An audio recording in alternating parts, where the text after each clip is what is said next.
Coming up, a Sad Styles production. Get into it. So, hey, Andrew, it's almost the end of the year. Okay. There have been a lot of great things that I've done personally. Have you done good things this year? I think so. I think so. I don't know. Yeah. Because I was thinking, towards this time of year, a lot of people are doing, top 10 movies, top 10 games. But your favorite ex-celebrity, Oprah, used to do the top 10 favorite things. Yes. Her favorite things. Her favorite things. So I was thinking, because I've got a whole whackload of those. And I was thinking, I could do, what is one of your just favorite top of your head? What's one of my favorite things from this year? One of my favorite things from this year is the TV show Severance. Oh, okay, that's a good one. Because I was thinking mine was the one time that you actually said doing this podcast, it's not the worst thing. You said it's no longer the worst thing in your life, and that was one of my favorite things that have happened this year on a global scale. That's one of your favorite things that happened this year. That you got not a compliment, but like a passive aggressive comment of well, it's not the worst thing I'm doing this year. Actually, I can hear myself saying you're the one who did it. Yeah, I know. I can hear myself sarcastically say, well, I don't remember that. Well, you starve me like I'm in a desert of emotions. It's an emotion desert? It's an emotion desert. And and that's why, so that would be number 10. And I would say number 9. Yeah, what's number 9? Would be, well, don't spoil the whole list, but what's number 9? What would be the time that we'll do that on the episode, but number 9 would probably be the time I think that I brought up the idea of doing a top 10 favorite things list, and you only kind of laughed at it a little. Okay, a couple things. I'm now starting on a global scale. I don't know what that means, but is that I'm starting to worry that your memory is kind of going, because we've been doing this for years. Our favorite things of the year. I'm fairly sure it was my idea. And so wait, you want to credit this year that you came up with the idea of doing it again? Number 8 would be the time last year that I did come up with the idea of doing top 10 things. Holy God. But then my memory of the fact that it was me who made it up, that when I remembered that it was me, that was my number 8. So you get the gist of this, right? Yeah. I get the gist of it. It's it's truly unhinged, but yeah. Just like when I quit dating apps. You like that? Number 7 was when you made that really, really good joke about Hinge. And we're going to find out number 6 through 1 this week as we count down our top 10 favorite things of the year 2022 this week on the Retrograde Podcast. I love this episode.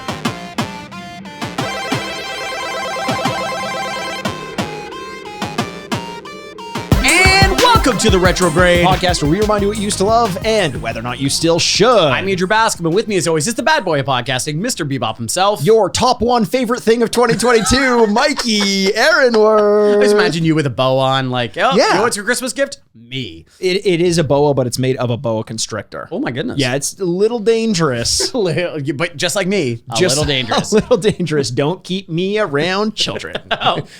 Okay. Good start. Okay, guys, we're here. It is getting near the end of the year. It is. And it is our favorite things of the year. This is one of my favorite podcasts that we do all year. You mean the Retrograde? This is Losing Money is pretty good too. But no. This is my singular favorite episode we do, because when we started this podcast, nary 5 years ago almost. Yes. A big part of criticism and a big part of getting attention was being negative. Right. And having the biggest take you could about you know what? 007's a bad game. And you're like, whoa, GoldenEye's a bad game? What the hell? And that was the thing that got you attention. And why we started this theming was to say, you know what? I like telling things that I like them. It's way more fun. I love celebrating things that gave me pleasure this year. And, especially coming out of COVID, there were so many things that really helped me mentally and physically get through the year. Yeah. And I want to celebrate those things. When you say coming out of COVID, and then you kind of roll your eyes a little bit, because you never believed we were in it in the first place, 100%. Right? Yeah. Once January 6th happened, I really have doubted everything the media's ever told me.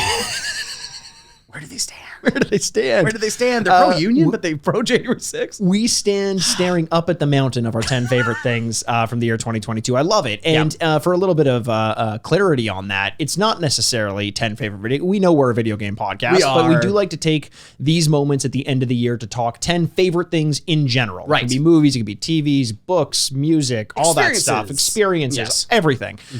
So we're going to get into that in a little bit. But before we do, Andrew, I know you said you were knocking on heaven's door, and if heaven's door is the end of God of War Ragnarok. Oh, thank God. Okay, good. Um, I thought you knew something I didn't. Did you talk to my doctor or something? Like, yeah, I do often. By the way, question about your doctor. Describe him to me. Single. Well, he says that. I like that we both went there immediately. Yeah, I know what you're thinking. He's eligible. No, he's I got him under my thumb. He reports back to me every time. Every time you go see him. You have some level of coercion over him. Personal information, blackmail. Yeah. The information is that he's single. Yeah, he doesn't want his family to know that. That would be so much work for you to coerce my doctor to give information for the most boring medical records of all time. Like, yeah, he could probably lose some weight. See, that's the thing. That's the thing. It isn't actually boring. Right. He's just not telling you the exciting stuff. Whoa. I just don't want to worry you, so I pay him not to tell you well, you might call it important stuff. I call it the scary stuff. Yeah. So he's just lying to me. He's helping you cope with news that he doesn't want to give you because he doesn't want you to worry. I think my thing was more true. So he's just not telling me stuff. There is stuff that there is stuff he doesn't want you to know. Like, why do you keep raising your voice again? Like, well, I'm a politician, so I have to. You can say that I've said something, but I need to reword it for you. I see. So I have control over it. Very good. Yes. Frame the question very well. I will frame the question. My question to you is, did you end up beating God of War Ragnarok yet? No, or unfortunately, I listened to the podcast that we just recorded, and I realized, wow, I didn't give myself much of a runway. That I thought the same thing because I said the same thing about Elden Ring before we recorded. Yes, we did. Yeah. Okay, good. You didn't finish it either? No, but I am very close. Me too. Yes. It's so funny. We were just canonically, I will tell, we recorded these episodes 2 days apart. Yes. From where we were with Lion King and where we're recording now. And so I heard myself very confident go like, and by the time we talk about this, I'll be done. I said the same I haven't even played it once since then. What is wrong with me? Well, we have to get ahead of the recordings a little bit. Actually, what is wrong with me? You talk to my doctor. What is wrong with me? Okay. You're doing it again. Nothing. Oh, God. There's nothing wrong with you. No, stop raising your voice. There's nothing wrong with you, Andrew. Okay. There's nothing to worry about. Okay. And if you're feeling a little off, if you feel like, look, I know the symptoms that you have told your doctor. We can be honest about that. I know what you've had. I've heard the conversations you've had. Jesus. And all the symptoms that you're saying you have. And I know that you're like, it sounds like bowel cancer, but it's not. Colon cancer? It's not. Oh, okay, good. No, not colon, bowel. Okay. That's a different thing. I didn't even know that was a thing. It is. It's a much worse version. Oh no, it's terrible. A much worse version. Okay, well that's great. I'm glad what a pleasant holiday surprise for me that I'm dying. Well, welcome to the last 10 favorite things of all time. No, I'll continue on in your absence. Who would you replace me with? Ooh, good question. Who's like at the top of the list right now? Where's Jeff Keighley at? Yeah. He just hosted the Video Game Awards. Okay. So I saw the Video Game Award. So this is going to be a week and a half after the Video Game Awards, but we have to touch on a couple things. Okay. Jeff Keighley's tweet that the person has been arrested for running on the stage without context. And I don't want to learn the context. I will not learn the context. Is single-handedly one of the funniest things I've ever seen in my life. And then I did a slight bit of reading and they're like, oh, he's a kid that's been on InfoWars. And you're like, oh, okay, crap. Okay, so I'm not going to, because I wanted to just retweet it and go like, oh, he's been on InfoWars? No, he's not a great kid. Oh, shit. That sucks. I know, because I wanted to just retweet and go like, I'm not learning context. This is the funniest thing of all time. Yeah. And then you're like, oh, it's, okay. All right. Well, nonetheless, yeah, Jeff Keighley. Yeah. As Miyazaki and the team from FromSoft were accepting the Game of the Year award for Elden Ring. Yeah. This kid stormed the stage and nominated Bill Clinton for an award or whatever. Head rabbi, and then it made me uncomfortable because I was like, oh no, is there some level of anti-Semitism? And he was wearing no. He was wearing Yeezys while saying it, and you're like, no. Is that true? Yes. Okay. Well, InfoWars. But yes, yeah. Who are they at war with? Information. Well, yeah, because it hurts their cause. Don't know too much. Don't learn too much. Where do they stand? But yes, it's so funny that this award show, this game award show, is more important for the trailers that come out than the actual awards that are given, right? It's more well known for it. It's funny because you always hear it compared to the Oscars. You're like, it's the Oscars for the video games. And I'm like, it isn't. It really isn't, though. I mean, I understand that this is kind of the most accepted award ceremony unanimously. It's like you getting that award means that you've won the Critics' Choice in some way, but it doesn't hold the same weight that an Oscar does. And I can't imagine it will. So you're right. It becomes more about the plethora of announcements and trailers. This is advertisement. This is nothing more than that. No, it is. It's paid for promotion. And it's like, even to the point that when I was trying to Google what happened during the thing, it was only recaps of all the trailers, and I couldn't even find out who won the awards. Like, really? Yeah. You know, and I'm like, oh, okay, well, all right. But you know what? That's the most exciting thing about it. Now, I want to talk about some of the announcements because Vampire Survivors, a game that I've talked about a lot on the podcast, is going free on mobile very soon. That's exciting. So now, not only was it on Game Pass, but now you have absolutely no excuse not to play this game, Andrew. Oh, you're saying to me? Yes. Okay, and the listener. Was I supposed to? You know, we put these out for people. Most of the time. I thought this was just you and me going, like we were doing the dry run. Do you think we step into microphones? We didn't do a rehearsal for this one yet. Oh, yeah, you're right. Okay, good. Do you have your script? I do. Well, I've been reading from it. Yes. That's weird that this is part of the script. Vampire Survivors, I'm very excited that it's going to be getting more attention. It feels like this is going to be the most addicting mobile game that you could possibly imagine. That's really cool. It's going to be up there. Hades 2. Yeah, Hades 2, that's a big one, obviously. Was a massive one. Armored Core. Armored Core is another FromSoft game. Yeah, but is that something you've played? Because you like I played the original Armored Core. I think it was on a demo disc that I got with the PlayStation 1 way back in the day. But I never really got into it. There are a couple FromSoft games that I didn't. Kingsfield would be another one, like from way back in the day. Armored Core, I didn't even know was a FromSoft game until after I had played, I think, Dark Souls 2. Okay. But yeah, I'm excited to see what they do if they add a little bit of an element of Souls-like to it. But otherwise, FromSoft is just a great video game development company, so I'd be excited to try it out. I honestly would be more excited about Hades 2. I think that game is going to be fantastic. Judas is the game that did you see the trailer for Judas I didn't yet? See this one. Andrew, we're getting a new BioShock game and it's Judas. But it's not actually BioShock, but it's Ken Levine, who was the mind behind BioShock, making a game. 1 and 3. 1 and 3, yes, exactly, not number 2. The premise is a little bit up in the air in terms of what it is, but the graphics, the hand animations, the everything, this is fucking BioShock. When I saw it, I was like, it is in everything but name BioShock, and I'm very excited to see. Oh my God, Mikey, I got goose pimples right now. You got to look up the trailer when you get a chance. Oh my God, I will. Speaking of Goosebumps, Death Stranding 2 was another trailer that got me going. No, I saw that. Yeah. Goosebumps for who? You?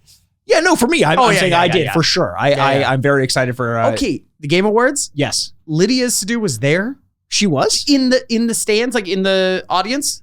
Really? Yes. She was scalping tickets out back. You got to make a living. But it's so funny of all these people. They're like all these. Say one of my other things I love about the Game Awards, the fashion of the Game Awards. Yeah. Just chef's kiss. Like just unbelievable amounts of t-shirts under blazers. People who are never used to dressing up like they're going to an award ceremony. If they're going to wear runners, if they're going to wear tennis shoes or running shoes or whatever, gym shoes, they didn't even buy new ones. Nope. Like that stuff is just like, no. Oh yeah. Oh yeah. You're going to get jeans? You're going to get them tailored? No. Oh yeah. Oh God, yes. It is still it has so much room to go before it has the same allure and appeal as something like the Oscars. That's very clear. Crash to the Oscars to like an office space. Yeah, well, yes. Like going to a mall. Like it's like we are the Oscars. Even Jeff Keighley isn't really tuxed out. Like holy shit. Like also, isn't it fucking weird? Isn't it kind of weird? Jeff Keighley puts on the Game Awards. He's like, everyone come. Game Awards are here. Yeah. Okay, who'd you get to host? Chris Rock? Maybe Kevin Hart? No. I'm going to be doing this. Me. I got this. Welcome to Jeff Keighley's Game Awards. It's a weird thing because like when you see all the trailers for it, you have clipped in like the feed from the Game Awards because I guess the press companies didn't get the actual trailers yet. Yeah. So there's always like Jeff Keighley like, and please enjoy. And then the beginning of the Judas trailer. That must be part of it. That must be part of the negotiation. You have to have my face for at least half a second on there. That's the funniest thing is you don't even get his full introduction to the trailer. It's just, and please enjoy. It's so fucking weird. Honestly, start the petition now for 2024. Yeah. Mikey and Andrew host the Game Awards. Let's do it. Why not? Tell me it would be less entertaining we than have Jeff a Keighley. suit that's been pressed once. Yes, I promise to wear. We share it, but yeah, we share. We're also it's like a Whose Lines Today situation where we come out, hands underneath the other person. Yeah. Yeah, like honestly, can it go down from entertainment value? No, probably not. Probably not. In fact, if we fail hard. And we'll dedicate the award ceremony to Bill Clinton. I promised to bring up that kid 3 times. Yeah, he's going to be a punchline there. I can almost imagine him presenting an award next year. Honestly. As like an inside joke kind of thing. Totally. Like, it's kind of like the Oscars now at this point. You're like, whatever Will Smith joke is made, it's almost now already played, even though no one's done it once. Yeah. Just because in your head you've run out through 100 jokes already. Oh, yeah, 100%. And you're like, it's okay. So the second he does it, there's going to be groans, even though you're like, guys, that's good. And it's been a year in the making. It's also amazing that it happened in the first place. Yeah. It really is. The funniest thing is the image of the kid accepting the award and Miyazaki is standing behind him. And all I can think is Miyazaki has thought of so many horrors of torture and violence. And I'm like, the things he's imagining doing to this kid right now are just wild. You're lucky the turtle pope isn't around you right now. Exactly. Okay, so that's the game. Crash Team Rumble. Did you see this one? No, it's almost like have you heard of it? It's almost like a Smash Bros-esque. It's like Smash Bros meets Fall Guys a little bit, but with the Crash universe. And it had big Power Stone vibes, which is an old Dreamcast game that I absolutely loved. So I'm curious because Crash seems to still make fun games. The only problem was the actual ceremony where like Crash came down from the ceiling and there was a scripted thing of him like trying to like, hey guys, we're gonna steal the Wumpa fruit from this, and I realized the fruits of my labor aren't, and it's like only word I could think of was chuggy. Like I don't know how, and I know that's not my word to use. Well, I know I'm chuggy enough. Oh, yeah. I think there's a certain amount. I think once we start using the word, inherently you become chuggy. You become chuggy now, yeah. But yeah, I'm surprised they're doing bits. Like, I'm surprised it's like that because, like, I was talking about this the other day, but when we were growing up, trying was the villain. Yes. If you were trying, look at this fucking idiot trying. That's it. In this modern generation, it is now reversed a little bit. We're like, no, you gotta, cynicism is bad. You gotta be trying stuff. And now I'm like, but I can't. Like inherently in my head, that's bad. That's, you might as well double strap your backpack on your way to work too. Yeah, 100%. And then I saw Glee and I went, no, that's bad. They're trying. I don't like it. It was a weird thing. And then the last one is Idris fucking Elba in the Cyberpunk DLC. So, okay, yeah, that's really cool. Idris Elba is definitely available for a check though. Like, you know what I mean? Like, it's not taking anything away from Cyberpunk. Yeah. That's really cool. And he's going to do a great job. But it's been more and more clear that I'm like, oh yeah, Idris Elba is definitely like taking calls. Yeah, I think so. Yeah. But I'm glad when he does. I like to see him in everything. And you saw him as Knuckles? Yeah. And you really liked Sonic too. I liked the first one. The second one was dog shit. It was not good. That's about it for the video game awards. I didn't mean to shit all over that immediately. No, we had to just mention that we saw it. The timing of it is a little bit weird, but those are our impressions of it. Yeah. I just kind of want to get into our lists, Andrew. Please, can we please? Because we need to spend at least 5-10 minutes talking about how we structured the list, what goes on, what doesn't. Right. I had so many caveats for like what I wanted to make in my list. I'm sure you're the same way. I absolutely am the same way. But lay it on me. How did you come up with this list of your 10 favorite things of the year? So I needed to have somewhat of a balance of all genres, all medium. I did kind of let that weigh on some of the choices that I made. Okay. So I could have almost made a top 10 list of just TV shows or just movies, but I wanted to make sure there was representation from a little bit of everything. So that definitely did play a role in it. Generally speaking, though, it's, and we've said this before at the beginning of a lot of our lists, it's very subjective. Mm-hmm. It's my favorite things of the year. Yes. And some of it is experiential and what it meant for the rest of the year, how it informed other things that I watched. Right. Sometimes it's just on its face. How much did I enjoy this thing? How much did it challenge me, et cetera, et cetera. And that's kind of what I was going in at with it. But like, I'm sure you're the same with this. I had 50 items or so that I was trying to crush into 10 of them. Yes. I revised my list 5 or 6 times, even before we were recording, like, you ready to go? And I was staring at my list like, I could do better than this, right? 100%. Yeah, it was fucking hard. No, I'm the same way that like, there is 50 things. I have a list of long television shows and movies and video games, that are outside of my top 10, that if you told me like, you got to get rid of your top 10, I'm like, yeah, I'm ready to go. Yeah. I'm ready to do my 10 to 20. I could do my 20 to 30. Yes. So easily. Yeah. There were a lot of good things this year. Now I will say, we talked about this last week. TV, I think, had a moment this year. I think so. movies, maybe a softer year for movies for me. Usually movies, I'm like, oh, I could do 15 deep of doing stuff. This year, whatever. There's a lot of good movies, a lot of interesting movies. But movies for this list, a little bit lower. And then video games, the ones I loved. Yeah, video games were... But it's a smaller list. We're lighter than Yes. than I expected. I remember there were times this year when people were just gushing over how great the releases were or were going to be. And I think a lot of those releases didn't pan out the way everyone wanted them to. A lot of hype. Yeah. There were some massive games and some big ones, but yeah, I was a little disappointed that I didn't have more games. There were a lot of games on like the overall like 50 items that I had, but in terms of how many made it to my top 10, well, remains to be seen. We're going to go through it. So Totally. The other thing I'd want to say though is that these are my favorite things of the year. Yes. So when I describe these things, I'm not singularly saying this was the best. I echo that sentiment 100%. So, and I'm going to kind of get to it when I say, because like sometimes like my best movie of the year, my favorite movie of the year might not be the highest movie on the list. Sure. So like, and we'll kind of talk about that, but there are some things that I thought were even better than the stuff on the list that were left out of the top 10 because these were my most favorite for one specific reason.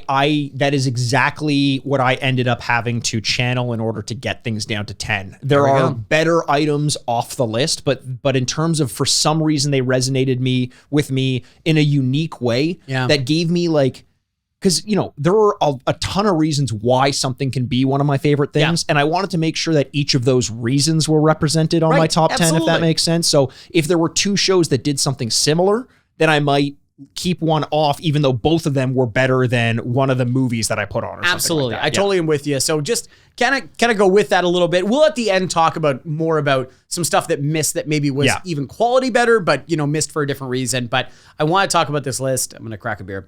That was my kneecap. Sorry. I thought it was an opener. I just wanted to do that. There was no way I couldn't say that. People would be like, what's that? Is there a gunshot? In my place, probably. 100%. God. 100%. Mikey, do you want to start?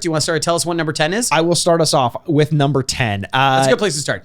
People that start number 1 to 10 are psychopaths. 100%. That's insane. By the way, a listener, Justin Bell, did something that, remember we had the conversation last week about, is it higher on the list or lower on the list? Tell us. So I know this person in real life, and this person just casually said,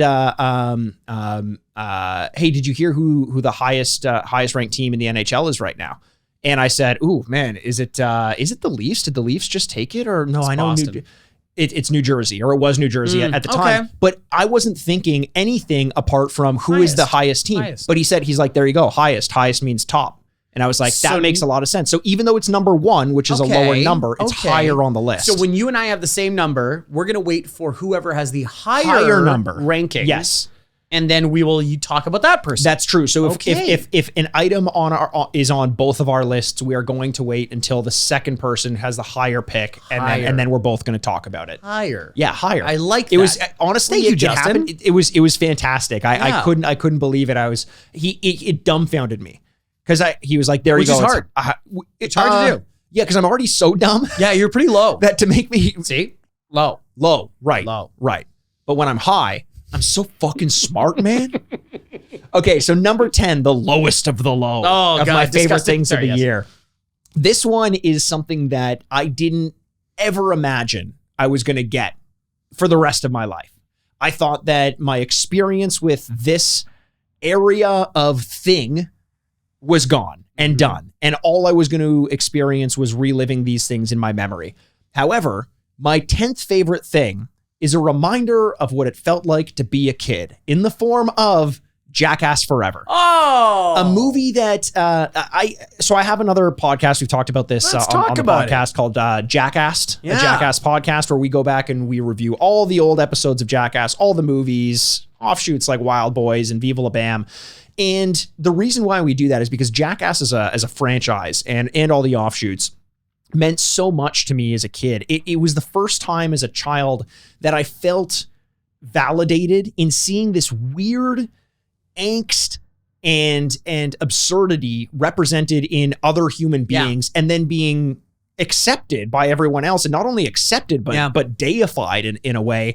And there was a brief period of time where I just assumed that was dumb and silly and stupid. And then they announced that the movie was going to come out. It got delayed a bunch, but it came out on my birthday, February 3rd, 2022. No way. Ladies. And ladies. And I went to go see it with my brother. And it was just this return to that feeling of childhood, visiting with old friends, essentially, who you've kind of fallen out of touch with, and then reminding yourself that these emotions are still validated by this weird offshoot of human beings who still have an affinity towards Jackass. It was great. And I combine, you know, because it's 10 favorite things isn't just the thing itself. It was also the experience of going with my brother on my birthday to go watch the movie.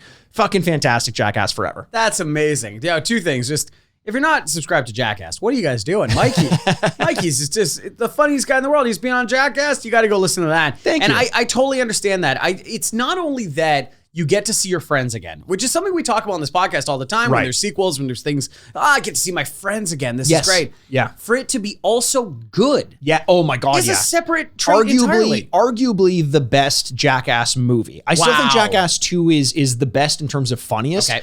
But there's something kind of like we talk about on this podcast all the time. When retro hits, when retro feels good in the modern day. Yeah.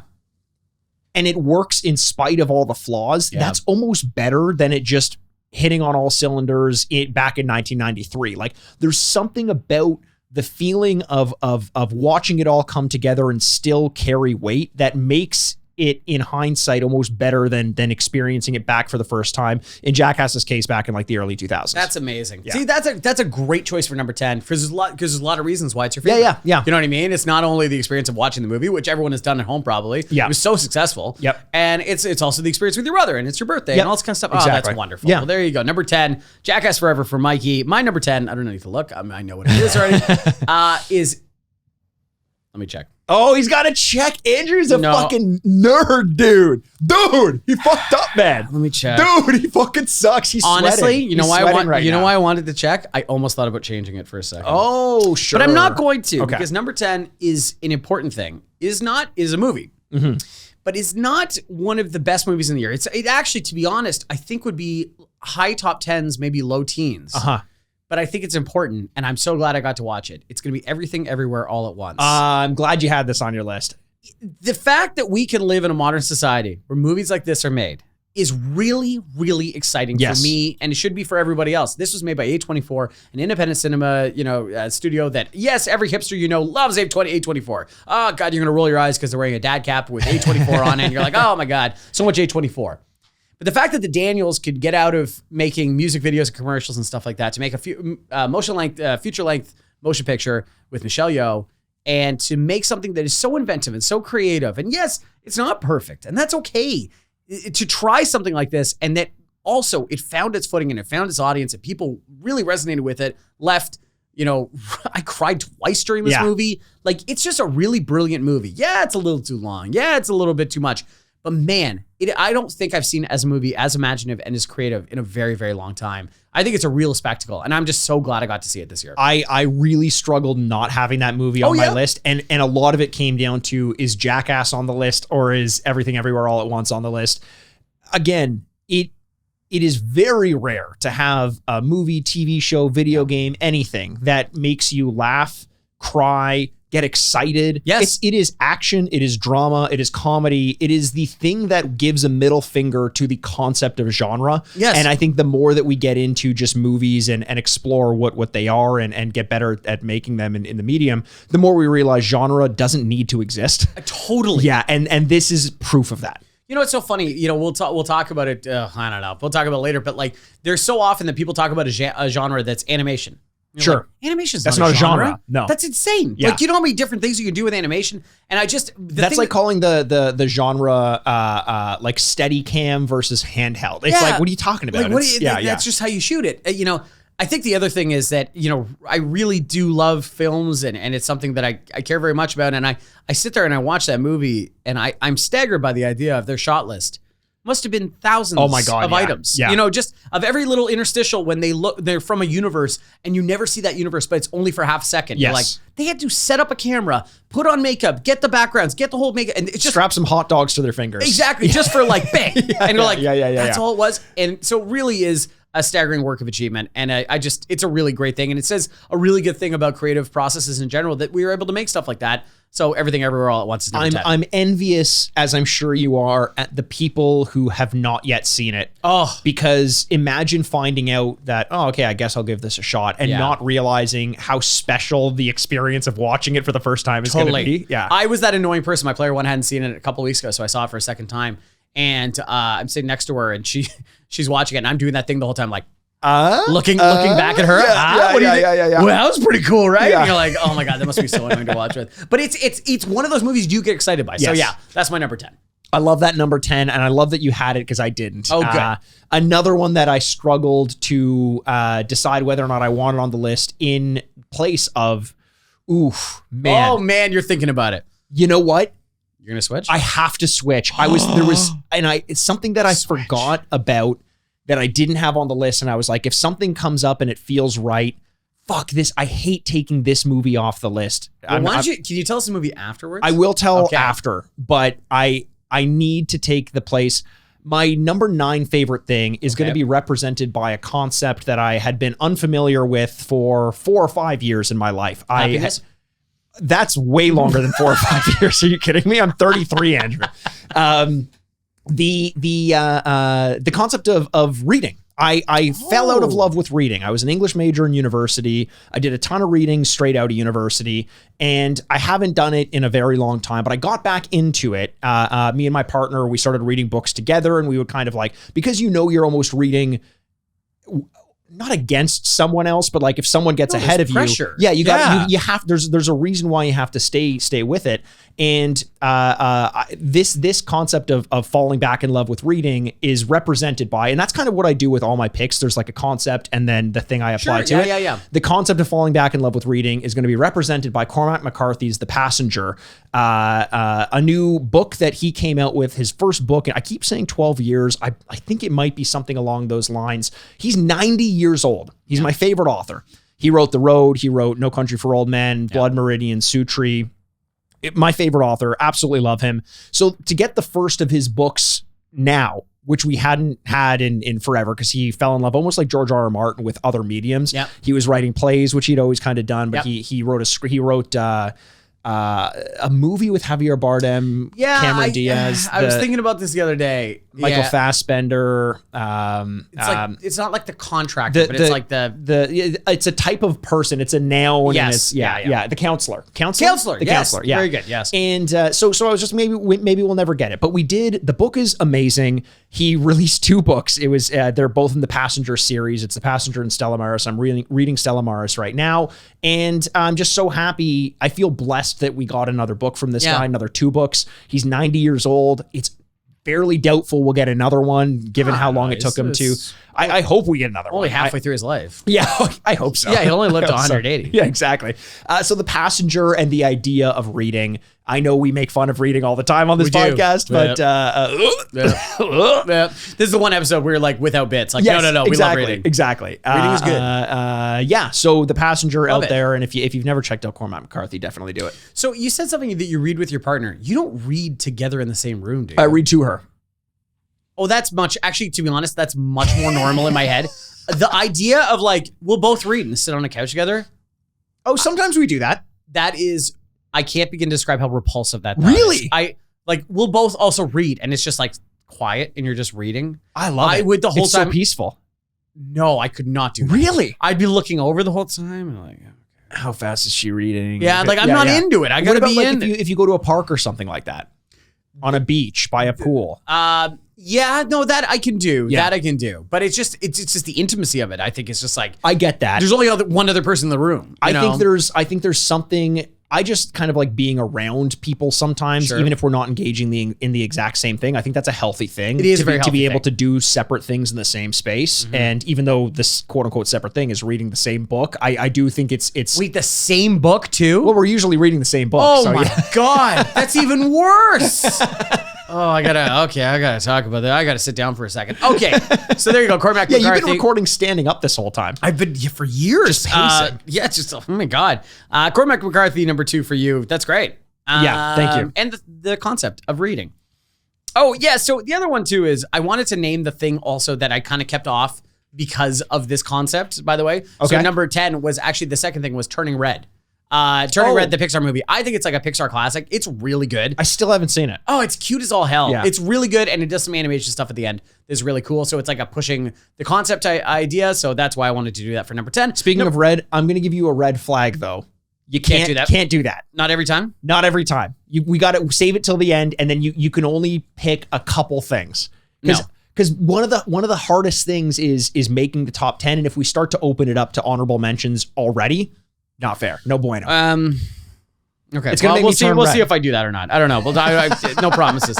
Number 9 is going to be the FX show Reservation Dogs. Reservation Dogs is season 2. Season 2 is just incredible. Like it really is, in a lot like another thing that I'm not going to mention in Atlanta, but it's a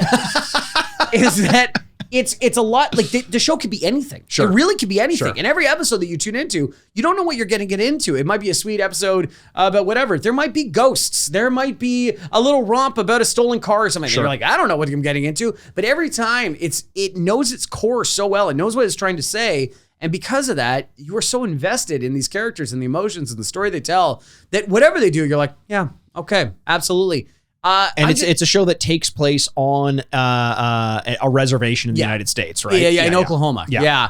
And it's about the concept of getting out and what getting out can be. And it's really in a large part of season 2. Or being comfortable staying in. That is also a concept. That's the thing. And it's between these friends, these four friends, really, that it's about what they want to do with their lives and how those can be intersected while they're teenagers. And it's also about grieving and loss and the loss of a friend and not dealing with your emotions. I think this show is just so brilliant. It's fantastic. And every week you're like, well, I might laugh or cry and I might do both. And you're like, well, all right, cool. And I just can't say enough good things about it. It's a really cool tone. And I wish more shows were like this. So Reservation Dogs. Season 1 is great. I haven't seen season 2 yet, but I cannot wait to because I absolutely loved it. You'll love it, man. Like it's somehow better than season 2. That's actually true of a few things on my list. Sure. But I can't believe that is actually better than season 1. I think I can read between the lines with that. Okay, so we'll get There you into go. it. Number 9. My number 8 is it's an outlet. I was appreciative to have. You have a favorite outlet? And it's where I plug my Christmas tree into. Oh, that's your favorite outlet? Yeah. No, I'm kidding. It's the Le Chateau outlet. Local jokes. Local jokes. No, it's an outlet for my anger and my rage. Oh, no. And my problem solving. Number 8 is a choice that I think a lot of people probably expected to be at number 1. I struggled to put it on my top 10. I have to be completely honest with you. It's Elden Ring. Wow. It's at my number 8. And here is again Talk it out. I will reiterate the fact that these are my favorite things of the year. Right. Objectively speaking, I think my relationship with this game is very similar to that of Red Dead Redemption 2, where I know it's a fantastic game, but it's not my fantastic game. Okay. Elden Ring is I'm so happy it won Game of the Year. It absolutely deserves it. Okay. It is one of the most impressive video games that's ever been made. Possibly the most impressive video game that's ever been made. Wow. I think there's an argument that you can make for that. Okay. But it's not the impressive video game that I wanted to play. It is so far, and I am on the third last boss of the game. Okay. And there's just kind of a boss rush towards the end. I'm either 2 hours away or 5 hours, depending on how long it takes me to beat these bosses. Christ. If I beat them all in one go, I'm probably 40 minutes away from the end of the game. Okay, I see. Okay. I think that Elden Ring is my least favorite FromSoft video game next to Sekiro. Okay. Sekiro is just like, I couldn't even finish it. Didn't like the mechanics. I get that it's for some people. It's not for me. Elden Ring, the open world, led to so many balancing issues. I ended up playing the story so out of order, and essentially getting to the point where I was basically, and am still basically, just mainlining the story, trying to push my way through every boss encounter, every enemy encounter, run past some enemies because I just want to be done with it. I've had enough time with it. I don't want to spend any more with it. And I know it seems like, well, if I'm arguing like this, why is it even on my list? And that's one thing I question. Interesting. But I was appreciative to be able to experience a game that is this impressive, that has this much love put behind it, this much lore, this much attention to detail. I just didn't need the experiences of the likes of Bloodborne or Dark Souls to be diluted as it was in Elden Ring across an open world. I thought it was going to be an issue. There were times when I figured it wasn't, but ultimately, I think it was still, the thing that I probably spent the most time with throughout the year, but the thing that I most cannot wait to be finished at this point in my life. What a wonderful burden you have in your life. It feels like it. Yeah. It feels like it. Well, there you go. I don't want to become the Elden Lord. I'm done with it.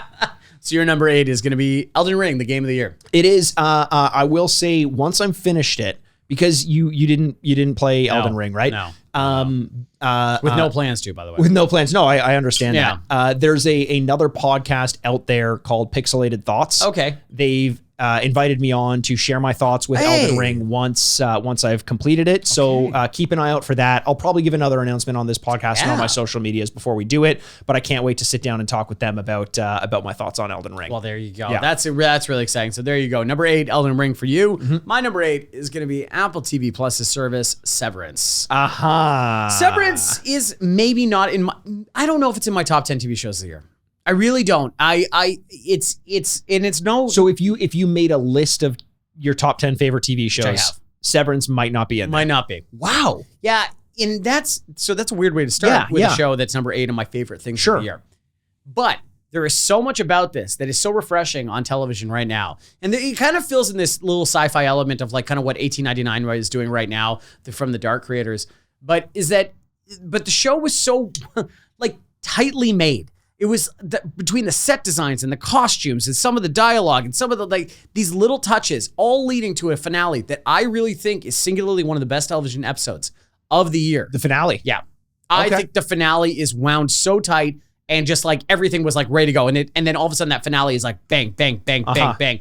I absolutely love that. And I think that there's a certain storytelling aspect to it. And I can't believe it, but like Ben Stiller really has a good handle on storytelling. Yes. And why wouldn't he? Why don't you briefly describe the plot of Severance you're right. I should start in as vague a way as possible? You're right. I should start with that. So there is a program that a very large, let's say Apple or Amazon type company, one of the megaliths of the world, has started where they are severing your existence between your work life and your personal life. Hello. And so that when you are at work, you have your own entity, your own being and your own existence. And then when you go home, you don't remember any part of work and you are your own person. And so those two lives do not speak to each other, they're completely separate. And that's where the Severance program goes through. And so literally when you go to work, it's almost like you lose consciousness, like me as Mikey, if I work at this Google company. Yes. When I go Google's a good example. when I go into work, I lose consciousness and immediately, as though it's the next second, wake up and work is done. Yeah, it's like you clock out at 5:01 and all of a sudden the next memory you have is 9 in the morning. And it's not even like, it's like it would be as though you blinked and then you're there. Yes. And it's the same thing for the person at work. So while I, Mikey, don't ever have to go to work in my mind. Yes. You physically are at work. I physically am at work, but my mind isn't. Yeah. My, what do they call innies and outies. Innies and outies. My innie, the same thing happens to them. They wake up at the beginning of the workday and go to sleep essentially and lose consciousness at the end of the workday. Yeah, and so it leads to this idea of like, the moral, implications of that, which I will say is like not a huge part of the show, because even me saying that out loud, I was like, oh, that sounds boring. But it is more that the characters that they write and the actors that they get are so good in this show that you feel for every single person for many different reasons. And I really thought this is the best example of a show ramping all the way up to the finale and then the finale leaving you. And you're going, oh, wow.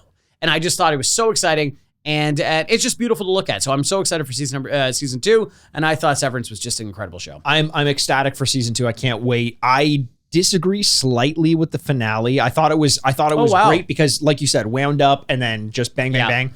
But they gave you fucking nothing in terms of like wrapping things up a little bit. Right. If they didn't get a season 2, then season 1 would not be self-contained in a way that kind of frustrates me. Yeah, no, and I agree with you, but like I think Apple's like a special example right now. It's kind of like Prime in a lot of ways too, where like they don't cancel shows because they don't have to. Yeah. Apple and Amazon are not making money off of their streaming service, whereas something like Netflix or something needs to make money off of these things. Right. Disney Plus needs to make money off these things because it's a huge aspect of their business. Whereas Apple, it's like a byline in their like weird iPhone company. Yeah, and you also look at something like For All Mankind, which they did this as with this as well, 100%. and it didn't really become popular until this year. But there are 4 or 5 seasons of that show now. 4 or 5, Yeah, 4, yeah. So it's the same thing. We're like, yeah, we'll just let you do whatever you want. Yeah. They just want to work with creators that do stuff. And to be perfectly honest, we'll get to a thing later in my list, but it's like when you give creators the opportunity to make the project that they want, there is a really high, there is a strikeout rate, but the ceiling that you can hit is so much higher than getting noted to death. Because it's such a different show than anything I've seen in 100%. a very long time. I love that you had that one. Yeah. Speaking of shows that are unlike anything I've ever seen, my number 7 is the experience of something truly different from anything I've ever experienced on TV. And maybe you could say that for something like Severance, but I think it rings more true potentially for this show because it questioned there were moral questions of what it is to make reality television. Ooh. It was incredibly funny at certain times. It was sad at certain times. It felt experimental and experiential to the viewer in a way that I've never felt before. I felt like I was taking part in something that could have been morally corrupt, and it's The Rehearsal.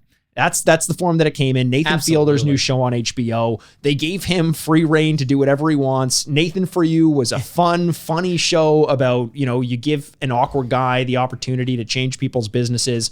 This was a guy with the opportunity to maybe ruin people's lives. Ruins people's lives. Yes.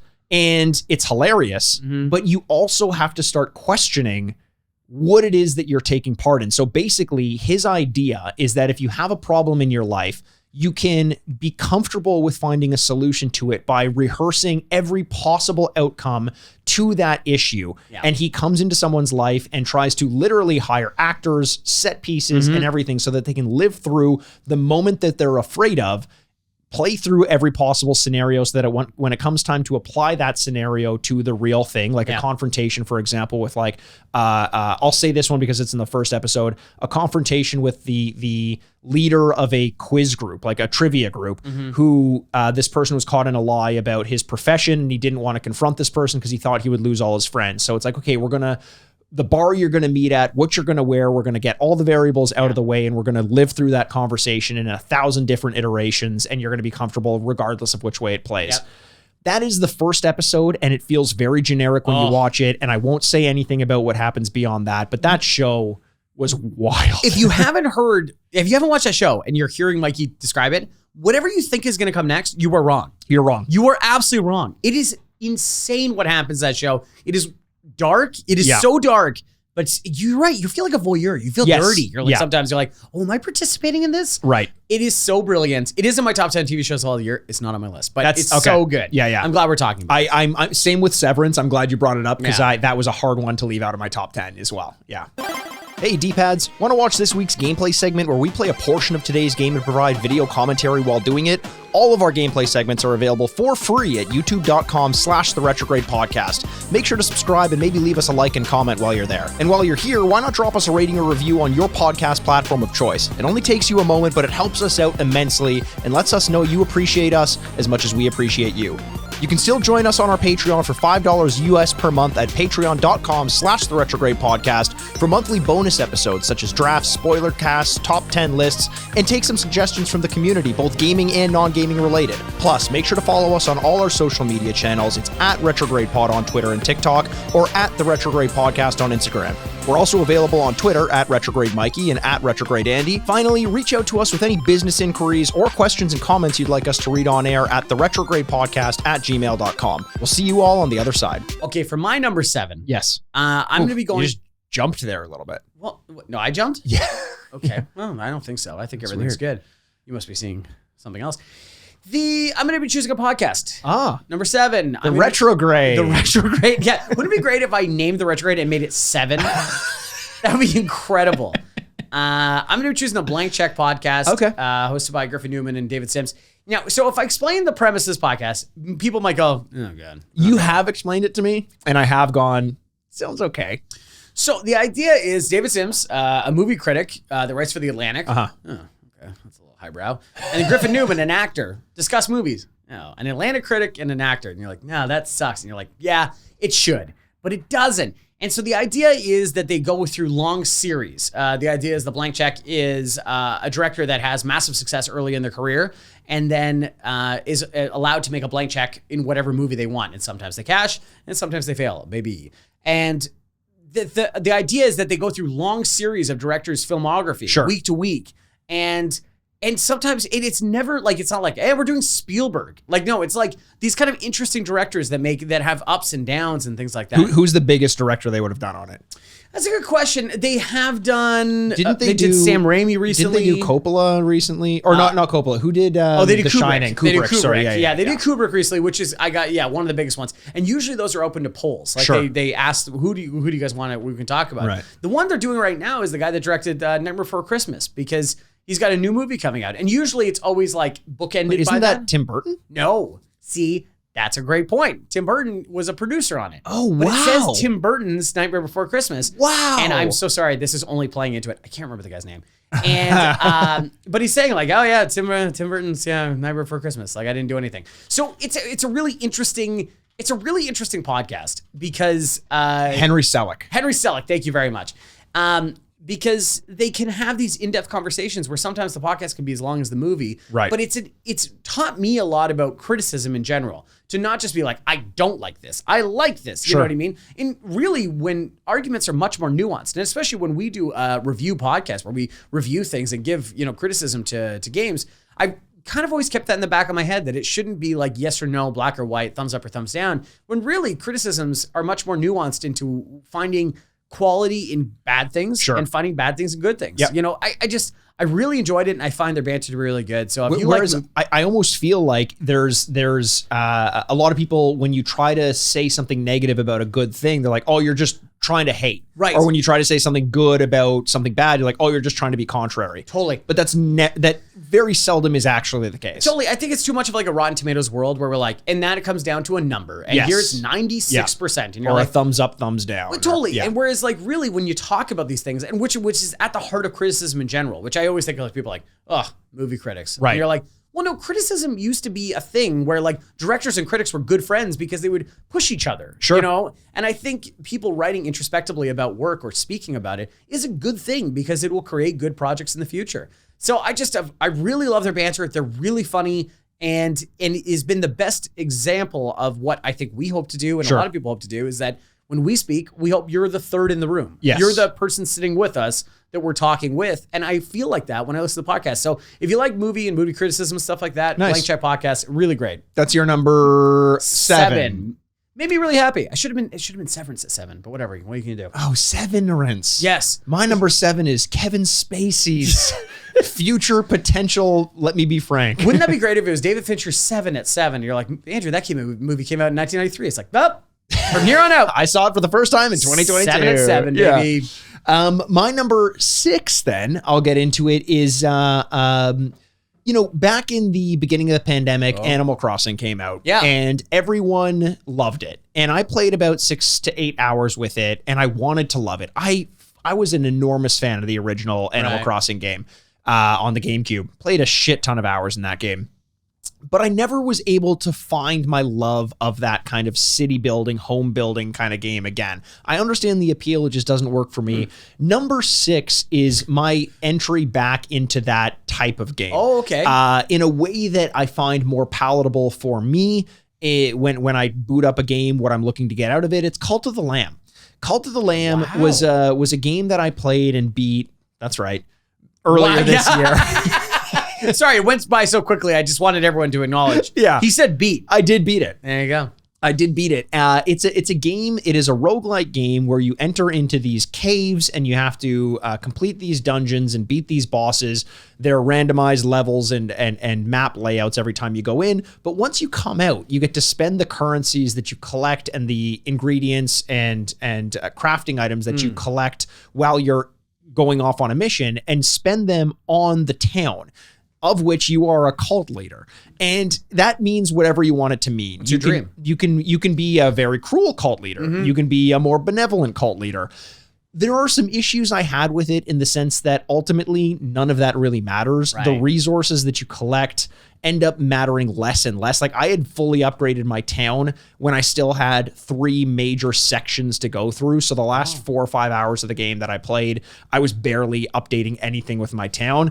But I did like that separation between a city building game and a combat roguelike game, Right. because it informed one another, similar to what we were talking about, where when you have someone you're doing reading with, there's one thing that's kind of pushing you to do more and informing the other thing, and it kind of gives more meaning to it, like you're being watched and held accountable for. So my townsfolk were holding me accountable to do well when I was going out in the caves and the dungeons, and then my townsfolk, when they were happy, would give me benefits when I was going out to do the dungeons, which made me be able to spend more resources on the townfolk, which made them happier and do better in the dungeons, etc. Like it all felt like it was all playing a role, and I really appreciated that. Cult of the Lamb is a cute game. It's a fun game. It looks unlike many things I've seen before. Yeah. And I highly recommend going out and playing it. I think it was on sale as a result of the Video Game Awards on the PlayStation Store, at least. It's like a $15, $20 game. I'd highly recommend going out and getting that. Oh, there we go. Number 6, Cult of the Lamb for Mikey. Yeah. My number 6, I wonder if it's on your list. It's going to be Andor. Andrew, unfortunately, it isn't. It's not in your top 10? It was a big struggle for me. I'm very happy you have it. Oh my because God. I fucking endured this show. So say what you want. This is in a top 3 TV shows of the year. I cannot say enough good things about Andor, which is the prequel to Rogue One. It's about Cassian Andor, Diego Luna, and his finding towards a resistance and picking up the fight against the Empire. If every Star Wars show could be like this, there is nary a lightsaber. There isn't a lightsaber in it. There isn't a lightsaber. And you know what? This is a show that feels absent. This is what I was talking about. Absent of notes. Yeah. Because if there was notes, I bet they would have looked at Tony Gilroy, a very accomplished playwright, screenwriter, director, all these kind of things, and said, in episode 7, just show the Death Star being built. Just show it being built, okay? You don't have to do anything. Just show it being built. And he's like, no. Yeah. And it actually shows up as like it's the post-credit, which is like more of like, okay, good, I'm going to throw it in now. I was cool with that. I'm totally cool with that. And it feels more of like a choice than like, just do it because people need to know that this is like part of the Star Wars thing. This is a spy show, and it's a spy show if it could be 1960s Berlin or the Star Wars thing. It's just good because it's good. And this is what Star Wars needs more of. Just quality writing and good storytelling, absent of all the ridiculous, crushing weight of story that has come before it. Yeah. And I just can't believe how good this was. The acting is so good all over the place. Fucking hell, yeah. People just pop in, like Andy Serkis pops in for 3 episodes. Oh my God. Crushes and then gets the hell out. And like, I can't, Moira, the mother, the speech at the end to rise against the Empire, it's like fucking Macbethian. Like it's just enough to give you tingles. Yeah. And when she's like, fight the Empire. And you're like, let's fucking do it. Yep. I can't say enough good things about the show. It really speaks in a really great way about the future of Star Wars. Yeah. Especially in a very unsure time. Because I got so excited by the show. I know not a ton of people are watching it. Everyone watched Obi-Wan and then got burned out. Oh man. Rightfully so, because that show wasn't good. But Andor, please do a favor and watch this show. It is so, so good. It's funny you bring up the acting, because I said this to you. I can't remember if it was on the podcast or in our real weird life that we actually do communicate outside of the podcast on. I said it's strange watching Star Wars, Obi-Wan, because you realize you're like, man, Ewan McGregor has really nailed Star Wars acting. He's a great Star Wars actor. The melodrama, the pomp and circumstance and all that stuff.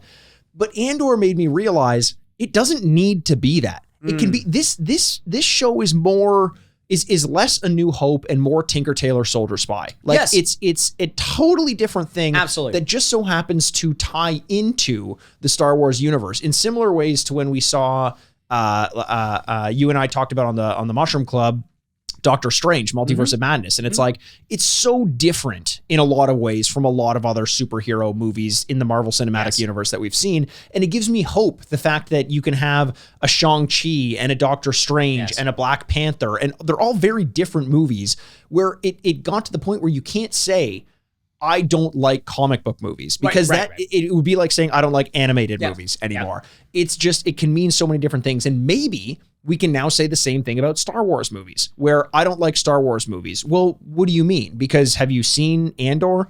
I thought about recommending Andor to my parents because I feel like they would like it, even though it has technically a lot to do with Star Wars. It really can be self-contained. Totally. It is a show that doesn't end on cliffhangers. Yeah. That's the other thing that I just found so impressive. It wasn't like, and then tune in next week to see what happens to Cassian Andor. It's more like 3 contained movies that are all subsequently put together. And that's why it's just so expertly written. Like Tony Gilroy is just so good. Like anyone needs to tell that. He wrote the Bourne movies. He's such a good...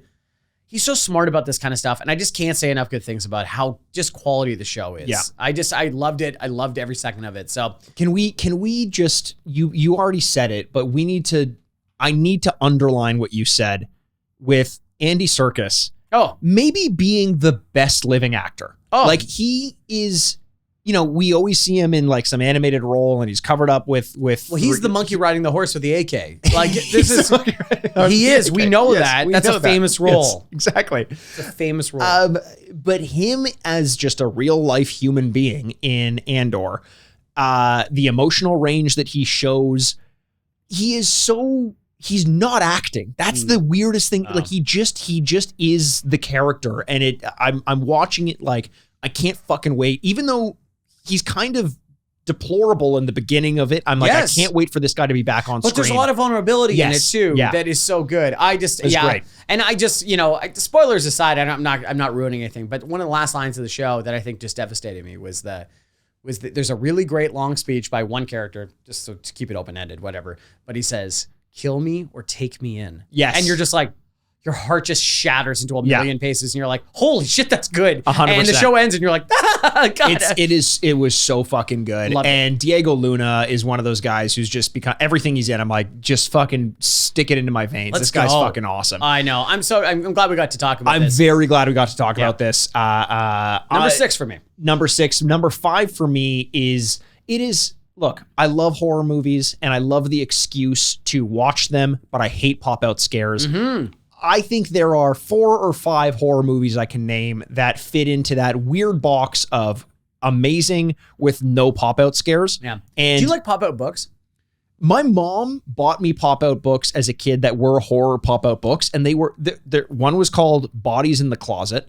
They were fucking terrifying. And one was or like Bodies Under the Stairs or something. Yeah, that sounds right. Yeah. Anyway, so yeah, they scared the shit out of me.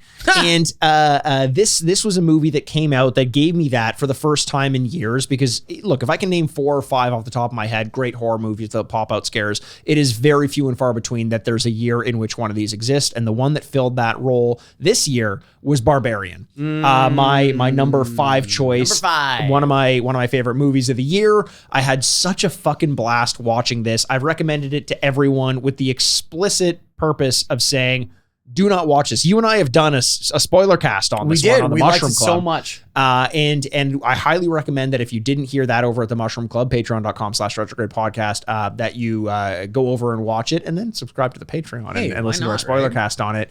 I think that I don't want to say too much about it, apart from the fact that it's a generic story, seems to be a generic story about a woman who is visiting a city in an Airbnb, and when she shows up, there are questions about where she's staying and who she's staying with. That's all I want to say about it. That's all you want to say. And yeah, you know what? I don't even want to get into Bill Skarsgård in it? I don't know. I don't even know if I'm not telling you. I have no fucking idea if Bill Skarsgård's in it. That's not for me to say. Is he It the Clown? Is It the Clown in this movie? That'd be so good. Is Luke Skywalker in this movie? I don't know. Don't want to say it. Don't want to say it.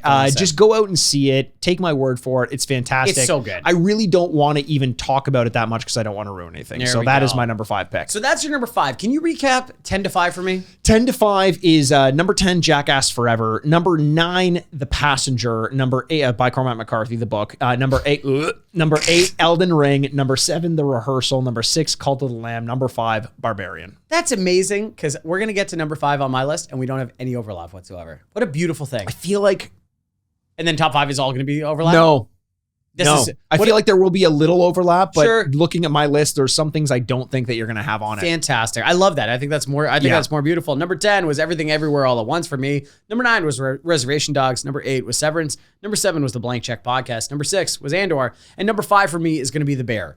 Oh, okay. I think The Bear is the best TV show of the year. You do, eh? I really do. I think the acting. Did you like Uncut Gems? Uncle John's? Uncut Gems? Yeah, I thought Uncle John's was so good. Uncut Gems. Okay. I loved Uncle Gems. Yeah. There is, and you know what? That's a very good comparison. Well, just because my sister hated Uncut Gems and loves The Bear, and I asked her, I was like, how is that possible? There is such an underlying tension Yes. and building anxiety in both things.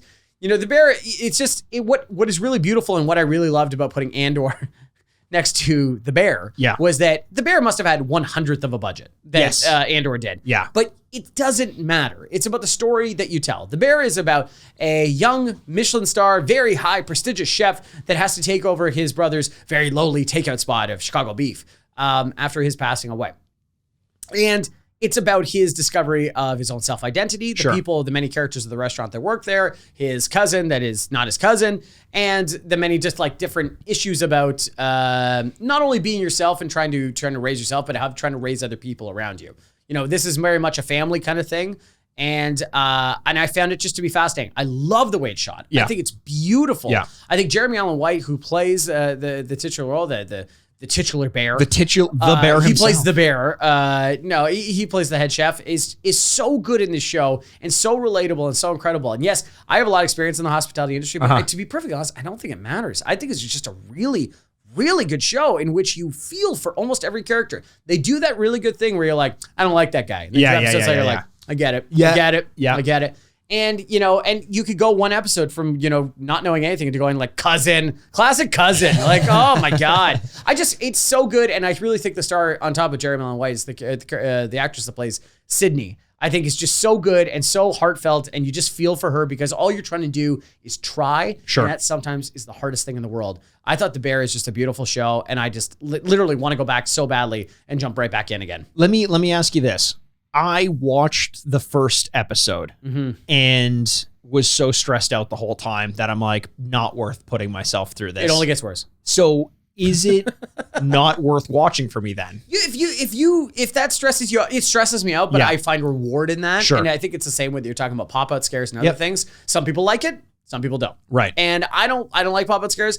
I usually, in the same way, I don't like cringe comedy. I don't like things that make people feel bad. Yeah. I because I relate to, I emote too much to them. I'm too empathetic to that person. This at least has a story where there is ups and downs. It's like a roller coaster. Right. Tick, tick, tick, tick is very scary. And the down is very scary, but then you're like, oh, that was very good. Yeah. And at least there's that payoff that makes it feel, there's a certain amount of relief that comes with it. There's an episode that comes out later, I think it's the second last episode, where it's shot all in one shot.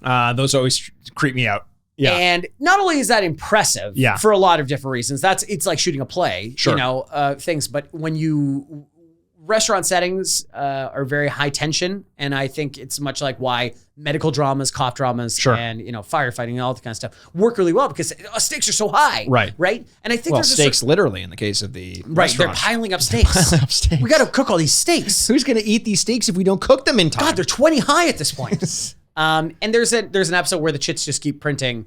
And I don't think you need to understand what it means to go, oh my God. Yeah. And I really do think it's one of the most beautiful shows. It's one of the most surprising shows of the year because it wasn't on anyone's list before the year. Yeah. And then you watch 10 seconds of it and you go, oh, this is good, isn't it? Oh my God, this is like quality. It's my favorite TV show of the year, and it's only gonna come at number 5 for lots of reasons, which I'll explain later. But number 5, I'm so glad, and one of my favorite things, The Bear. I feel like I need to give it a shot again, because I did like Uncut Gems, and I can deal with the stress, but I think it's tough to come home after a long day of work or to try to relax by watching something stressful. But some people like the mundanity of life and then going like, I'm going to get shocked in the nipples by this show. Like, I'm just going to be like, let's go. I'm going to feel something, there's a certain amount of that. And I think a lot of people at home, like if you like this podcast, you like quality, obviously. Of course. Can be absolutely. Well, half quality. Yeah. Which half? Up to you. It can be mystified by quality and just going like, oh my God, this is just a really well-made show. Yeah. And I think that part of it is just really good. So yeah, The Bear is number 5 for me. I like that. I'm looking at my number 4. Okay, and here we go. I'm looking at my number 4 and my number 3, and I'm very much considering Little swapperoo? a little swapperoo. Little swapperoo. Classic swapperoo. But You're not going to do it. You're going to stay strong. fuck, this is hard. I'm not going to do it. I'm going to do it. I'm going to swap You're it. going to swap? Oh my God, he's going to swap. My number 4, and you'll find out in my number 3 what the swap was. My number 4 is going to be a video game that I played, and this is my game of the year. I played and beat. I see you looking at me, but this is my game of the year. Played and beat. And it's not Stray. I see you looking at me there. Oh my God. It's not Stray. If Stray came up, I'd be like, Mikey. I disagree. I think Stray, I would definitely not have an issue with Stray being on someone's top 10 list of the year. I think Stray was good. Okay. But this is not Stray. This is The Case of the Golden Idol. Oh, really? And I talked about this on the podcast before. I played it on my Steam Deck, my favorite gaming console. And I... Fuck you, PS5. Look, I love my PS5. Honestly, Not as much as Steam Deck. Not as much as my Steam Deck, no. But like, how about the era that we're in right now? Between the Nintendo Switch, the Steam Deck, the PS5, gaming is great in terms of hardware. Wow, the Oculus or the Meta Quest, whatever the fuck you call it now. Who cares, yeah. Gaming hardware is great. Great. But The Case of the Golden Idol, I can't remember which episode it was of the podcast, but I basically talked about it for 10 minutes uninterrupted straight on it because I couldn't get enough of it. This is about a 6 or 7 hour game that, and I'll explain the plot in a little bit, but I beat it in a day and a half, maybe less than 24, actually definitely less than 24 hours. Wow, that's which impressive. I cannot remember the last time I played Especially that for much you. of a video game no, you're 100% right. Like I felt sick that I played that much in less than 24 hours. I was embarrassed. I was like, Was there someone reading on your couch going like, your book is getting cold? Your book's getting cold. You have to eat your book, Mikey. I am so many pages ahead of you. Don't think I didn't think about that. The case. Cormac McCarthy's not getting any younger, guys. He's not. God, I might kill him by playing this video game. If I did, I'd feel so bad. Yeah, well, the blood's on your hands. No, I wouldn't, because the person I should have had the name. No, not the person who made this game. I don't have his name right now, but it's a kind of a one person show. Sure. Who made the Case of the Golden Idol. And Oprah Din as well, right? No, Lucas Pope, the guy who made Oprah Din, signed off on this game. He basically blessed this track, as they say in the rap industry. I'm so sorry. I didn't mean to put words in Lucas's Pope mouth. Lucas's Pope mouth? That sounds like a slur of some sort. I tried my best to be nice. Shut your Pope mouth. Yeah, honestly, I should shut my Pope mouth. So basically, the premise is you're unraveling a mystery, and you do so in a succession of tableaus. Yeah. The tableaus depict something happening. Usually, it's a death or a crime, and you have to determine what happened by filling out the best way to describe is a Mad Lib. Okay. Where you have to fill out nouns, adjectives, and names, stuff like that in the Mad Lib, and you pick up the tools or the words to use by investigating the landscape of the tableau that you're looking at. So if you look at a name tag and it says someone's name, now you have that person's name to put somewhere in the tableau. The tableau could be Ronald was, and then you fill in jealous of this person. So Ronald killed, but all this stuff. And it tells you the story of what's happening in the tableau. And the interesting thing about it is because of the way that it is essentially just a logic puzzle. Like, you've done logic puzzles, right? Yeah. Through process of elimination, you figure out what's happening in the mystery because of a logical kind of like structure. Basically, because only one word can fit in a certain place, because it can't be this person, it can't be this person, it can't be this person, so it has to be this person. Sequence of elimination. Process of elimination. Not because you necessarily intuited who did what or what their intentions were. Through process of elimination elsewhere, you figure out what has happened in the mystery, and that tells you the story of what's going on. There's a thread of narrative through all of the different levels. Each of the levels are a tableau. It is just such a fucking brilliant game. I've never played anything like it, and it's amazing at 33 years old, and I've been gaming my whole life to play something that is unlike anything I've ever played before. That's so cool. And I'm so happy that I got the experience of playing it. I highly recommend anyone out there go and do the same. Oh, that's so cool. That's awesome. Number 4, your favorite things of the year, eh? Is Curse of the Golden Idol. That's amazing. Or Case of the Golden Idol. Yeah, I just want to be clear about that. Did you make the mistake earlier? I did on the podcast that we recorded a few weeks ago. I kept calling it the Curse of the Golden Idol, and it's not. It's the Case of the Golden Idol. That's your own personal curse that you're carrying. I have several. Mm-hmm. I carry them all. Mm-hmm. My doctor keeps saying gonorrhea is not a curse. Yeah, your doctor says that. Yes. Okay. Yeah, my doctor. Not my doctor. He emails me all the time. Oh, yeah? Subject line: gonorrhea is not a curse. Every time he ships medication to you, it says gonorrhea is not a curse all over the box, which is also something. It is a curse to the box. Yeah. Yeah, well, there you go. My number 4 is also a video game. Okay. My number 4 is going to be Ooh. God of War, Ragnarok. All Ragnarok right. is upon us. I really love this game. I Amazing. think it's truly a special game. It's not only that the graphics are incredible. It's not only that the depth in the storytelling and the amount of detail that you can get into it. It's that the story is really good. And if you listen at home and if you're listening for a while, first of all, thank you. But second of all, that I get into video games because I like the story. Sure. If I could feel invested one way or another into characters or feel intrigued in any way to find out where the story is going to go, that is the game that I will be staying with for a long time and will be staying with me for a long time. Sure. This is one of those games where I disconnected from the original God of War, and by original God of War, I mean the last God of War, because it feels like they're in 2 different lives. 2018. Yeah. 2018, thank you. Is that the storytelling felt a little silly to me. I couldn't get past Kratos' like Vin Diesel-esque character and this distance he created, even though, I think there is a certain realistic element to fathers being distant to their sons. Sure. As they learn and fail and, grow into the person they're going to be. But in this one, I think the introduction of many other characters helping his process along and the son also having much more of a character and a life to himself colors this world in a much more interesting place. Right. And makes you want to find out what is going to happen. And even though this is kind of like, I'm going to say like White Lotus, we're doing this before the finale. Yeah. It'd be tough to put White Lotus on there before the finale happens, Right. right? Because you're like, well, this could really fuck it up, Yeah. I haven't finished this game. I am 1 hour technically away Sure. from the finish of this game. I am comfortable enough to saying this is absolutely one of my favorite games, not only of this year, of the last couple of years. Amazing. I've really loved this game. I love hearing that. I haven't played it yet. I made a promise to myself to finish Elden Ring before I started playing God of War. What other promises to yourself you made? Don't have sex before marriage. Oh, boy. Also, I can't have sex before marriage because no one wants to. Right. That's also an issue. That is also an issue, which makes it really weird that my doctor keeps telling me I have gonorrhea because I don't know how it got there. I don't know how it got there. He's like, and he always says like, it's definitely not for me. He does. He always follows up going like, you have gonorrhea. It's definitely not for me. Yeah, which is weird because I always tell him he should wash his hands and he always says he doesn't have to because doctors are clean. Yeah, he always goes, we're out of gloves again this week. Well, that's weird. Again? Your doctor's office. The weirdest thing too is he's always giving me a back massage while he's checking my prostate. Which is strange. I need you to relax. Why don't I give you a back rub while I do this?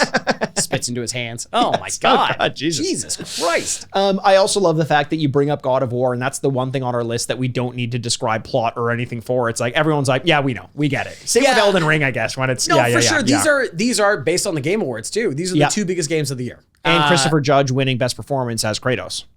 Yeah, okay. I know. I'm definitely in the People will minority on hate this you one. for saying that. I know. I don't really get it, to be perfectly honest. And I think I don't know. I think, well, now I'm just like submarining my own pick at number 4. But I think they did a good job of understanding what Kratos does and what function he can serve. Sure. So they surround him with so many colorful characters to try and offset that.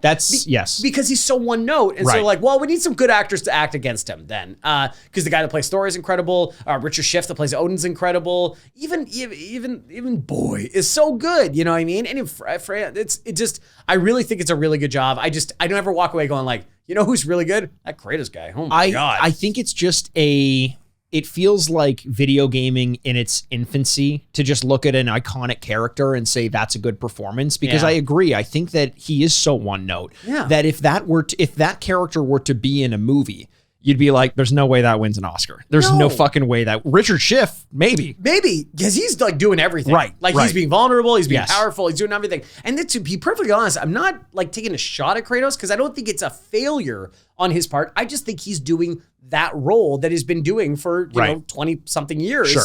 And he needs to be consistent. That's great. Well, video games have evolved, and now you need other things to bounce off of. Yeah, that makes a lot of sense, and I'll have more to say on it when I do play God of War. Maybe we'll do a spoiler cast over on the Mushroom Club once I do. It's going to be so in 2027. Yep. Yeah. 100%. We'll be 68 years old. I'll beat it just before God of War 3 comes out. God of War Egypt comes out or whatever the fuck. Number three for me is what I had swapped with the Case of the Golden Idol. And the more I look at it, the more happy I am that I did it. It is what I would call the end of an era. It is the representation of something that has been building up for the last 20 years. 2007. No, 15 years or so. Something like that. Finally came to an end and did it with such grace. I think that the final episodes of this TV show were some of the best. We're going to be talking about this later. Better Call Saul. Yes. Yeah. So we're going to be talking about this later. Okay. So it's on Andrew's list, and we will. I will cede my time until it comes up on yours. Isn't that incredible? That's the first thing that we. That is kind of wild. Yeah. Wow. Yeah. Good job by us. Number 3 is a movie that the further I get away from, man, is this my favorite movie of the year? Nope. Jordan Peele's Nope. Oh, wow, okay. So when I saw it, I did the same thing that most people did. Where I went, wow, yeah, what a movie! Yep. Like visually, one of the most spectacular movies I've been to in a very, very long time. And yet the story was like very, all over the place. And I mean that kind of affectionately. Where you walk away going like, whoa, okay, wait, yeah, there was a lot going on. I need some time to think about what does the chimp have to do? What the hell? Even though that was super affecting and terrifying. Yeah. You're kind of like, well, how does that fit into the overall story?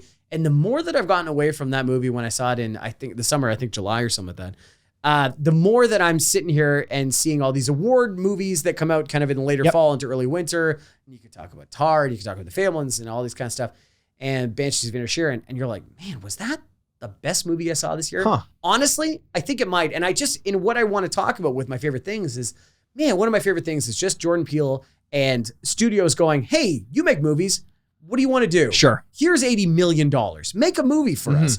And this was the biggest budget. And to be honest, it will be the lowest domestic box office income. But to be perfectly honest, I could care less about that. That's not me. It's not my money. I'm just super glad that they're making movies that he wants to make that are super involved and super detailed. Nope, if you haven't seen it, is about, how do we go from here? Nope is about aliens. Yes. And it is about people that can see aliens where others cannot. And it's the humans fight against a certain outside force that they try and both capture on film and that they both try and fight against.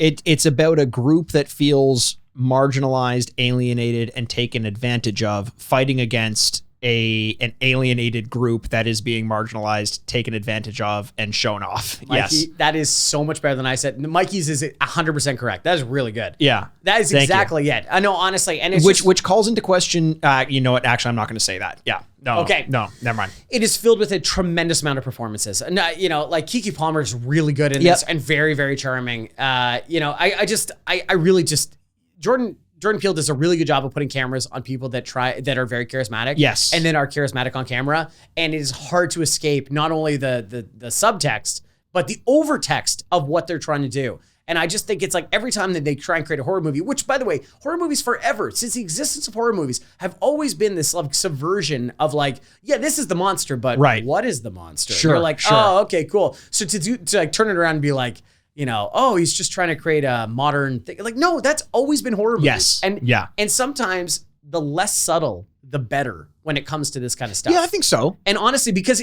I don't care if you're hitting me over the head. You're not hitting me over the head because there's real stories and real horrors that people can face. And I just think Nope faces those in like an incredible way. Yeah, I agree. Nope was fantastic. It didn't make my list, but I have a healthy appreciation for it. It was a great movie. Did you see the video of Jordan Peele talking about how he cast the IT specialist guy in his, like the guy who sets up the camera? I saw the video because they show him receiving the news. That's the video I'm talking about. It is adorable. It's adorable. Oh my God. He came out of nowhere, this actor. I've never seen him in anything before. I don't know if he was in anything before. But I wouldn't even know how to describe to look up the video, but basically one character receives news of being cast in a role, and it's basically Jordan Peele saying, hey, look, the reading you gave of this character was really good, but if I went that way, I'd have to rewrite the whole script because it doesn't work with the way. And the guy's like, oh, okay.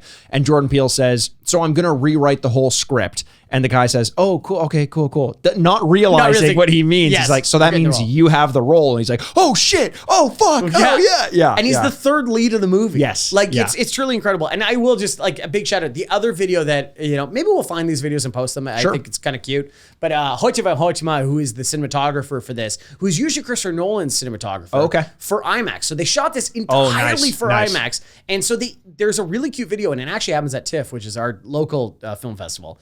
Local Toronto. Yeah, local Toronto, local to us. Is they talk about the camera that they invented to shoot this thing. No way. And it's like it's Hoicheva Hoichema is like this Scandinavian guy in like a scarf and a blazer, and he's like, yeah, so we invented it's a double frame, and you're like, it's cool, but Jordan Peele's sitting next to him, he's like, yeah, we did that. It's such a good like bouncing back of like Jordan Peele's so serious about filmmaking. He's so good at it. And then he looks at a guy who's basically a scientist and he's like, yeah, 100% we did that. It's so charming and so wonderful. And the visuals of this movie are staggering. Amazing. So good. So number 3 it is very good. I'm glad it's shown up again because I was hoping for an excuse to talk about it. Yeah, there we go. I just got. My number 2 then is going to be it was a reminder which I needed, and it came at a time that I wasn't sure. I thought that I had kind of lost a part of myself when it came to my ability to love movies. And this came at a time when I needed to remember what loving movies felt like. You and I saw this together. It was Top Gun Maverick. There you go. It's my Fuck yes. I'm so happy. I was getting worried when you were slating things in because I didn't know if this was going to end up so high on your list. I was like, tell me you didn't neglect Top Gun Maverick. No, absolutely not. It took everything inside of me not to make it number 1. And to be honest, same with me.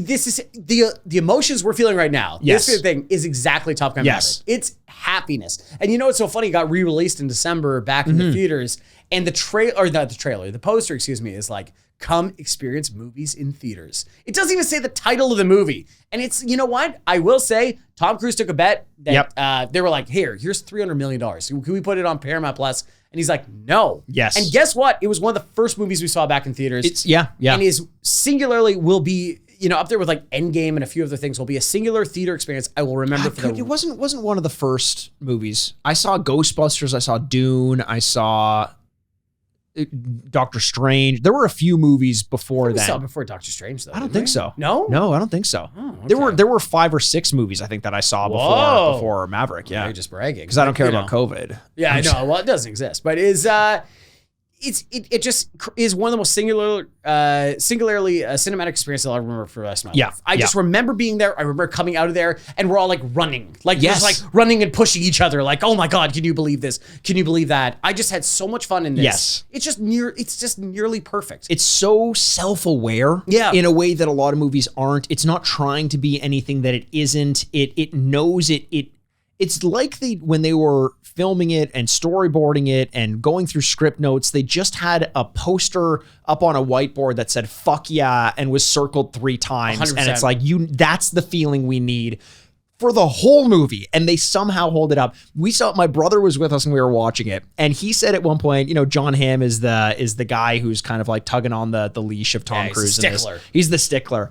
And he said something at one point and my brother goes, oh, fuck you. And everyone kind of like cheers in the theater. And I was like, man, this is the experience that I haven't had in a very long time. Yeah. And if it weren't for this movie, I think Barbarian in my mind would be higher on the list. Interesting. Okay. Because that experience I had with Barbarian was similar in a way. It was a very active audience in a way that sometimes I really don't want. But man, Top Gun Maverick was just pitch perfect.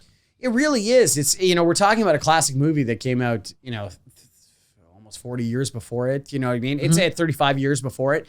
And this is better than the original. It is. It definitely is. And it's just, there's no way around it. It's so self-aware of what it's trying to do. It's so one note of what it's trying to hit. And then at times also does things that you're like, wait, how did they do that? Yeah. Because it's a movie with very little CGI in it. Yeah. So now they're just doing real stuff. And you're like, if the bear is the anxiety you don't want to have, this is the anxiety where you're gripping 100%, the theater chairs, and you're like leaning back like the pilot is and going, oh my God, it's so good. It's so much fun. And it's an experience that I wish I could relive many, many times to go see like that movie again with friends and all get so excited about it. Did you do that thing that fighter pilot jets do when they're facing like 7Gs, where they go?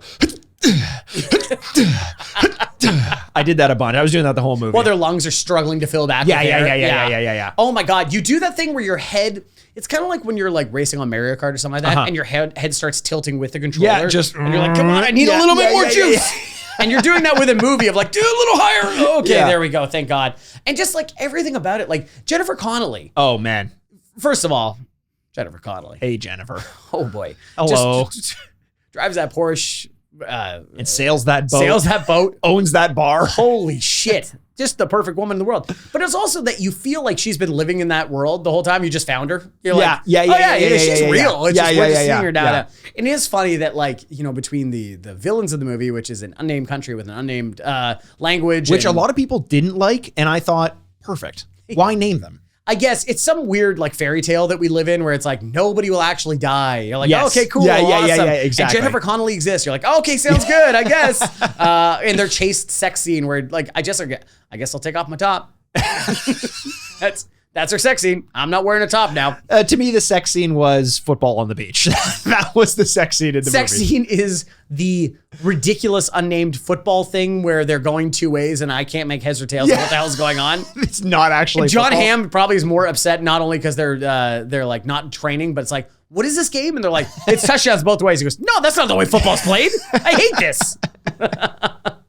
What a great movie. Love that movie. Incredible. And it had to be high on our favorites list. Of all the things we're talking about, our favorite things, this was one of my favorite things. It was hard for me not to make it number one. Yes. But I think ultimately I went, because this is my number one. Here's your number one. Ultimately, I flipped this and Top Gun Maverick back and forth 4 or 5 times when I kept revisiting this list. But ultimately, I think I needed to leave number one with the soundtrack of my year, basically. An album that, I haven't had music on this list yet, that kind of informed my entire year. I listened to a shit ton of it. It topped my Spotify Wrapped. It's from my favorite artist. And it's Bronco, the new album from Orville Peck. Orville Peck is an artist who is actually from Toronto, but he tours almost primarily in Nashville. He bases himself out of Nashville now, but he tours worldwide. He's a country artist, Mike. He's a country artist, but he's almost commenting on the genre itself in a similar way to how Tim and Eric used to like make fun of certain things, not make fun of, but comment on certain things by performing those things better. Like they had a commentary episode on MTV and the way MTV shot their films and the tone of what MTV took. And in order to do so, they filmed an episode of what would have been a great MTV show. And they did it pitch perfect to that. And I think Orville Peck does the same thing with country music and brings it in a way that's more modern and seems to be speaking to a group that country music typically doesn't. He features a lot of gay and trans people in the music videos, has them singing on some of his tracks, and he seems like he's allowing for space and voices of those people to kind of comment on the genre or the area in which they're growing up in. Sure. A lot of his songs are directly about those stories, and whether you're reading into it or not, the music itself is phenomenal. It's really great. And I listened to hundreds of hours of it probably throughout the course of my year. Orville Peck's Bronco was hard not to be number one for me. Well, there we go. Number one for Mikey of his favorite things of the year. That's so exciting. My number one, something we've already talked about. Oh yeah. It's going to be Better Call Saul. Season 6. Season 6 of Better Call Saul. You know, was this my favorite TV show of the year? Well, I've already told you The Bear was. Why is this my number one favorite thing of the year? And it's because it staggers me in its achievement of not only creating a sequel to a TV show that was very beloved and people believe is one of the best TV shows of the 20th century. In Breaking Bad. But is that they could somehow live up to those expectations and in a lot of ways exceed it. Yeah. To create a character like Jimmy McGill or Gene Takovich? Takovich, who was his last one. I was trying to be smart about it. Yeah. And someone that is so charming, but so horrible at the exact same time. And to see the rise and the fall of one human being. Yeah. I just think it's just a monumental achievement of television. And somehow that the last season was not some afterthought of like, and now we need to wrap it up because now it's Breaking Bad, which in a lot of ways it is. Right. But to be its own achievement in its own right, that was so captivating, so interesting, and to exceed well past Breaking Bad and seeing the downfall of Jimmy McGill. absolutely loved every second of this. It was a downfall in some ways. Well, yeah. But it was also a realization of who he was in a lot of ways. And I think we did a spoiler cast of Better Call Saul. Yes. So I don't want to get into the plot too much because there's probably a lot of people listening who haven't finished. I'm so jealous of you. Please go watch that show. Seriously. Oh my God. And the one thing I will say about it is the first 2 or 3 seasons, I remember being good, but not really drawing me in. And then all of a sudden, and the same thing, to be honest, happened with Breaking Bad as well, where I just kind of blinked and I was like, holy shit, I'm really into this. And that wasn't until about season 4 or so. But holy shit, that ride, I got like very emotional at the end of Better Call Saul season 6. Yeah. Not even because of the context of the ending. It was the context of what Better Call Saul means in my life. I've known, similar to Mass Effect, what I talk about all the time. You know, I played those games for 8 years or so and got to know all the characters, and all of a sudden Mass Effect 3 ends and I'm saying goodbye for my friends to my friends for the last time. And it felt that way in Breaking Bad as well. I was like, man, where was I when I first watched Breaking Bad? And I remember I was at my desk in university watching it at my computer because that's just what I did in university. And how far I've come, how far the characters have come, the crazy interwoven tales that have been told. Yeah. It's so much more than just a season of television that we're talking about right now. It's 15 years worth of stories. It's a world in which you lived in for a very long time, and that world is now going to cease to exist. But you know what I really loved about Andor is the same reason why I really loved about Better Call Saul was that he did whole seasons where I'm like, oh, remember when they were building the factory with the Germans, and then they did that whole thing, and you're like, oh, it just feels like such a footnote in this long history. But in the moment, oh my God, it felt so good. Yeah. And I will say the last season, really specifically, what was one of my favorite things for 2022 is just like, the way it ended, and I'm not going to get too much into it, please, yes, follow us on Mushroom Club to listen to our final thoughts on it. But some of the cinematic choices, some of the shots they chose, it's just heartbreaking. Yeah. Just gets you right in your stomach. And you're like, oh, man. Especially the way that they've created the relationships that they have. And, you know, what I think is what you could take home from yourself is living with the decisions that you make. Yep. We all make decisions for lots of different reasons. Some of them for success or to be selfish or whatever. You have to live with the consequences of those decisions. Most of us do.